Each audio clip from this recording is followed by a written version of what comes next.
Λοιπόν, κοπέκια μου, να σας δείξω εντάλλως τα κάνω εγώ και βάλω τα μες στο θάλαμο για να διατηρηθούν παραπάνω καιρό. Βραστό νερό, 1-2 λεπτά με βραστό νερό, εγώ βάλω του και άλλας μέσα να καθαρίσουν.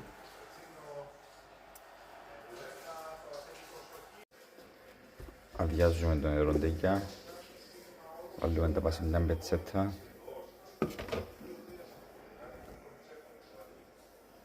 Γιατί ο πρασινίσαν έτσι ωραία, έτσι πρέπει να είναι.